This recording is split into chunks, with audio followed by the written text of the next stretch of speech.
My husband George and I have been doing this show for over 6 years now, and I think the reason that keeps us going is when we get your all's emails and Facebook messages. It kind of gives us a feedback of what you guys are struggling through, because we've struggled through some of the same stuff. And the artists that we've talked to throughout the years are very poignant and transparent, and they love to share what has gotten them through, and it's about their faith in Jesus Christ has helped them overcome every obstacle through Jesus Christ alone.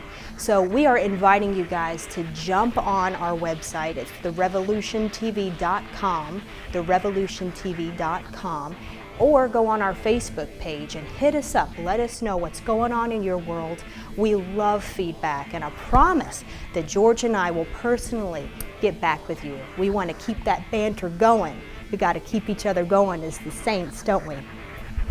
Today we've been talking with the amazing Sarah Kelly, and thus far she is a Grammy-recognized artist and shared about the highlights of her life, true miracles. This woman has walked and written with true rock legends. God has given her some amazing opportunities, but she has had to go through so much early in her career.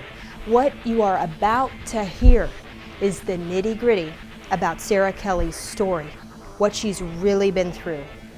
It's very sensitive material, so I highly suggest if you have little ones in the room, you may want to go ahead and make arrangements for them. We're going to talk about bullying, extreme self-hate, cutting, and abusive relationships.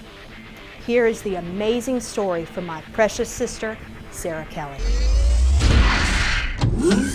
The reason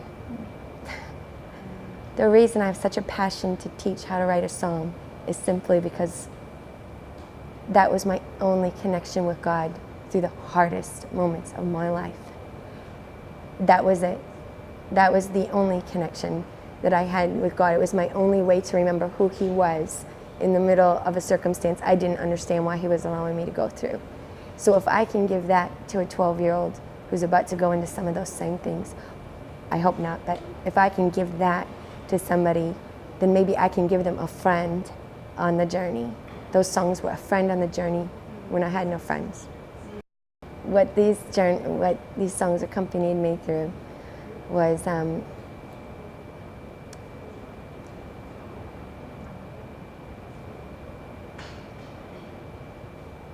okay. Well, when I was 13, I switched schools, 12, 13, something like that, to a new Christian school, okay? Awesome school, but the girls had been together their whole life. You know how girls are, junior high happens. I mean, it is rough. It is rough. I mean, when you're there, you don't know it's rough. I mean, I remember thinking, why does everyone say this is rough? But looking back, whoa. Truly, the girls had been together. I was not welcomed. They called me an acronym, TAB, which meant tight. Yeah, I mean, that was my name at the school. I mean, everyone called it, and these group of girls made it so that everyone would call me that. Everyone, not even people that weren't in that particular clique, that was my name. And I wasn't outspoken at this point in my life. I wasn't a pain. I was just new. I wanted them to like me so desperately bad. And this went on for like a good year and a half to 2 years of like pictures on my locker nearly every day of some attribute of me, whether it's a nose out to here, whether it's hair with rats coming out of it. I have big hair, you know. Normally, not today, but you know, it really, you can fight it for a little while, but eventually you start to believe these things. And I tried to tell my parents, but there's no way they can imagine that, and I didn't know how to explain what was going on.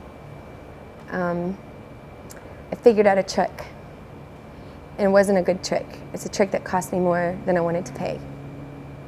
In the end of my 8th grade year, I started to date. First of all, that's just a bad idea. Like you know what you want in a man in 8th grade.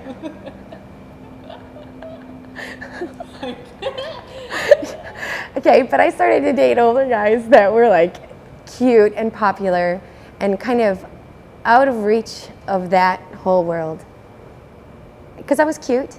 I didn't know it. I thought I was the ugliest girl alive, and getting this attention from those guys was like, I'm not that ugly. Oh my gosh, you know, like, wow, I can't believe it, you know. Ironically, side note, what they used to make fun of me for the most, this is just fun, okay? So if there's anybody out there that age that's going through this, I just want to share this because you are going to love this. Seriously, they used to make fun of me for my hair and my voice. Okay, I was in Glamour magazine for my hair featured, okay, and no, 2 Grammy nominations for my voice. Okay, like whatever they're making fun of for now is what's unique about you, is what sets you apart, and what will eventually make you famous. Do not hate those things about you, love those things about you. If they say you have big hair, make it bigger. Yeah. If they say you have a big nose, rock the thing. You know, like seriously, come on. I mean, I'm just saying, that was the beginning of 14 years of physical abuse for me. And how that, you say, well, okay, now how does that work? You know, and I'm not pointing the finger at the girls. I'm saying, yes, these things happen, but I wish I would have known what path I was putting myself on. And started dating these older guys. Girls, like seriously, if an older guy is liking you and he's more than a year older than you in high school, he does not like you for your brains. He has some kind of control issue, and he might not know it, and he might think he's in love. But why do you think he's going young? Do you think it's because you're that smart? If you're really that dumb, we need to talk.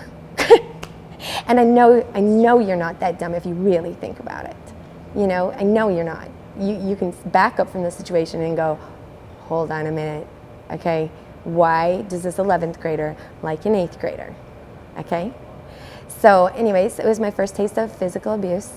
I definitely remember the first time he shook me, the first time I had bruises right here from being squeezed so hard, and eventually was hit. But the pain of the bruises goes away. These girls, once I started dating the 11th grader, all of a sudden were my best friends because they want to date his friends. Oh my gosh. So which is the less of the two evils? You're gonna go, this is how was my road into a physically abusive pattern.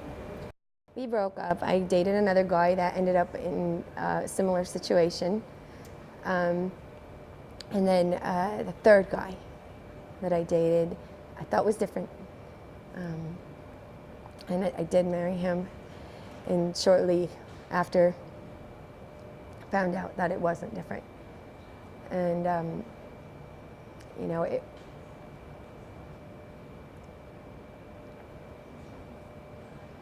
I wouldn't wish what I've been through on anybody. There's one more thing I want to back up just 1 second to tell you that the first guy, just an alarm for people if they hear this. The first guy was into cutting, okay? That made me into cutting. I had hated myself so deeply at this point that it actually felt good to hurt.